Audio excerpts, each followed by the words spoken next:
Okay. Can I start? Mm-hmm. Hello, everybody. My name is Edmond COF. I see all your faces. You guys are a little tired. I'm going to try and wake you guys up. I have a very important issue to talk to you guys about. Let me start by asking you guys a few questions. Tell me, have you ever fallen in love? Okay, that was a rhetorical question. Of course you have. Excuse me, have you ever suffered a broken heart? Okay, that was a rhetorical question. We all have suffered from broken hearts and from love. Would you guys like to know why?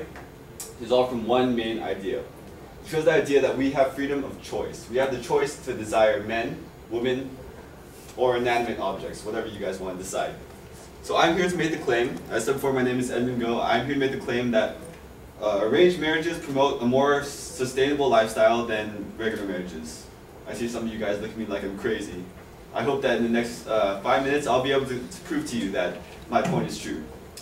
First, so the roadmap for my presentation is going to be the first point, that in fact arranged marriages actually encourage financial stability.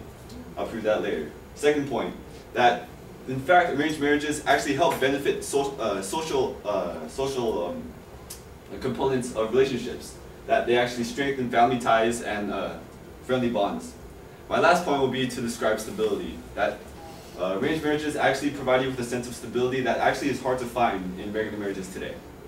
So I'll start with a brief history of arranged marriages. For those of you guys that don't know, arranged marriages are actually marriages where you're not given the choice of who you want to be with for the rest of your life. It's actually chosen by somebody who can be a family relative or your parents.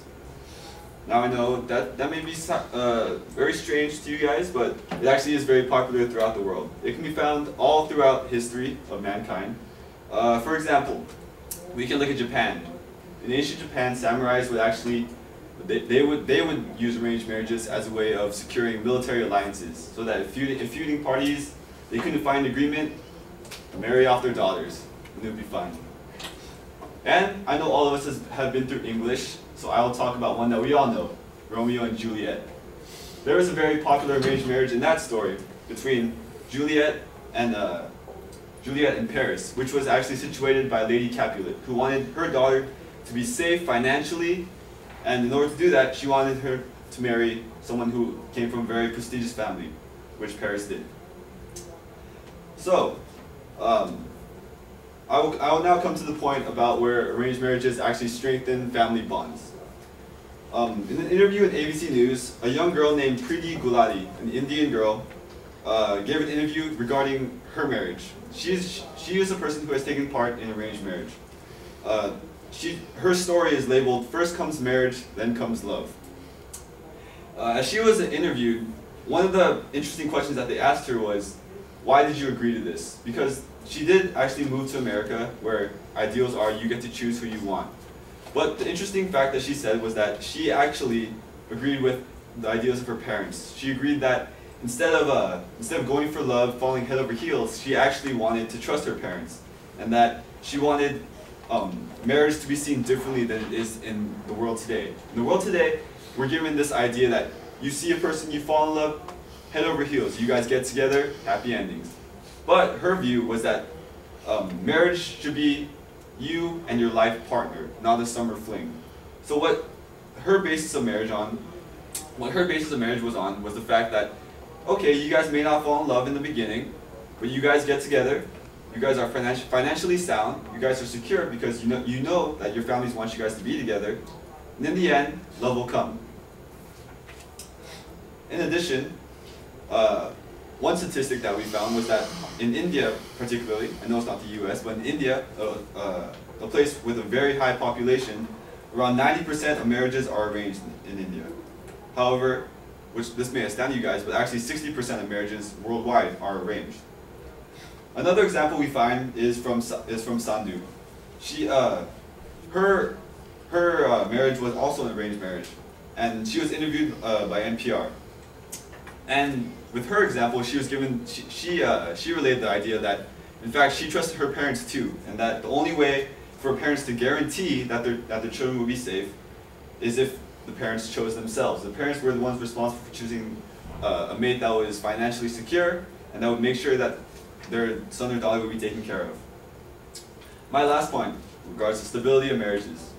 As we all know, especially in the US today, divorce rates are very high. the statistics shows that divorce rates for regular marriages are around 50%, which is very high. This may surprise you guys even more, but for divorce rates, it's actually 4 to 5% are divorced after their marriages. In a study done by 3 professors labeled Parental Divorce in Childhood and Demographic Outcomes in Young Adulthood, 3 professors looked at various children who went through hard lifestyles and hard childhoods. They found that children who were subject to divorces actually were more prone to leaving their eventual families and having children before they were married.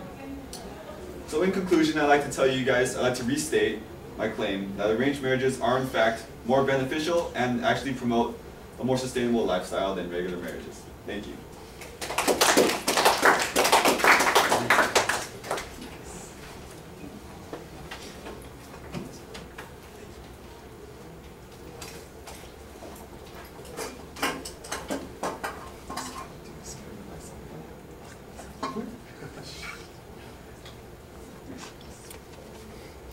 Well, Edmond, you have a nice clear statement of the claim. There's a little bit of humor at the beginning. The connection of the intro to your claim was not as clear as it needed to be. It seemed like you were just a little bit off and tangential there. I thought you had an excellent layout of what the secondary claims were going to be, so that part was fine.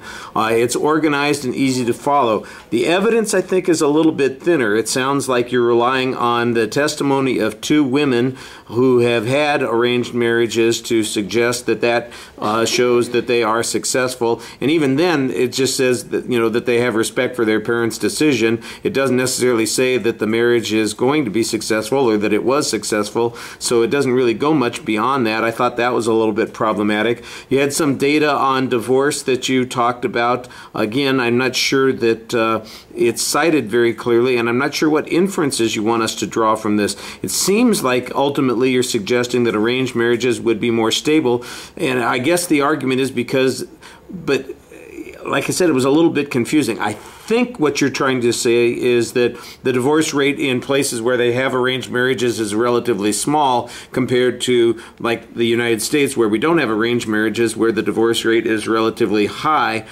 I think that's the inference that you're making, but it wasn't very clear the way the statistics got presented, so you want to be a little bit sharper on that. The citation of the sources, except for the 2 women that you quote, it's a little bit vague. I mean, at one point you're quoting 3 professors. I don't know who those professors are, what their authority is, where they publish their data, and it just seems like it's a little vague at that particular point, and it needs to be a lot more specific. You do a good job presenting the speech to the audience. I appreciated the effort that you made there, but development of the proof on it needs to be a little stronger. All right, thank you.